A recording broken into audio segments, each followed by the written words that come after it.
digitalisez-vous.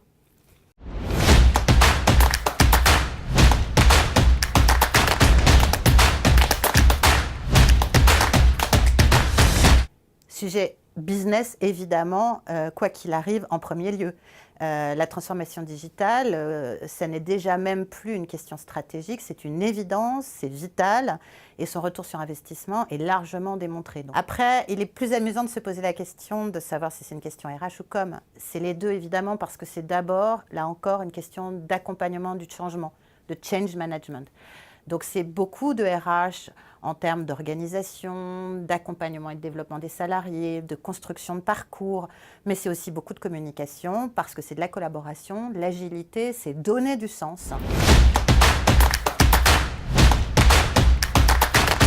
Les deux, probablement dans l'ordre. Pour transformer une entreprise, une organisation, la digitaliser, il faut un leadership très fort, il faut un leadership exemplaire, il faut un leadership qui donne sa vision et qui montre l'exemple. Il faut donc un leadership et des leaders qui soient digitalisés. C'est pas si simple parce que la communauté des leaders est pas toujours celle à laquelle on pense le premier dans les entreprises. Or, se digitaliser, c'est d'abord un voyage personnel, c'est une expérience qu'on va faire.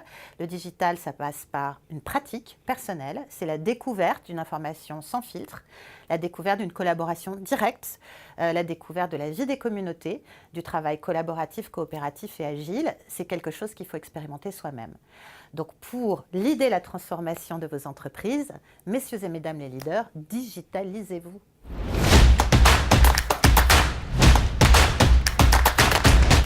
Encore une fois, les deux. En fait, ça dépend de la communauté. Certaines communautés, comme les champignons sauvages, vont pousser de façon tout à fait impromptue au pied des arbres, dans la mousse, au nord, comme tout le monde le sait, telles les girolles. Donc certaines communautés vont apparaître seules dans vos environnements et vont vivre extrêmement bien. Elles se basent sur un besoin autour d'une communauté qui en général préexiste. D'autres communautés, en revanche, s'ignorent parfois, ont besoin d'un peu plus d'aide, vont bénéficier d'une animation un peu comme les champignons de Paris dans les champignonnières. Les deux types de champignons sont tout à fait réussis, efficaces, pertinents. Les deux types de communautés sont tout à fait bénéfiques. Elles vont demander un accompagnement sur mesure différent.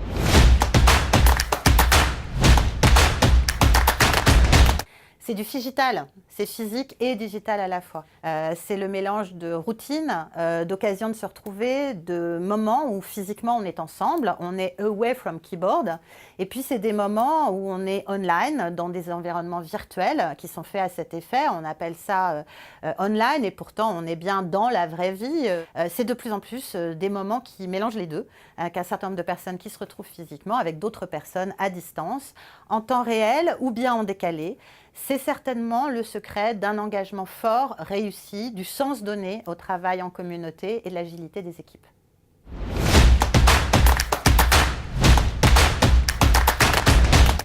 Les deux, Twitter et Insta. Twitter pour ma vie professionnelle, urbaine, pour mes amis en ligne, pour réfléchir, penser, débattre, construire des idées, soutenir des projets, tous les jours à grande dose. Insta, tout aussi important pour l'autre partie de ma vie qui se passe sous l'eau, dans les fonds sous-marins, avec des poissons extraordinaires, des coraux tout aussi colorés. Donc tous les jours, une très grosse dose de Twitter, une très grande dose d'Insta, c'est le secret de mon équilibre.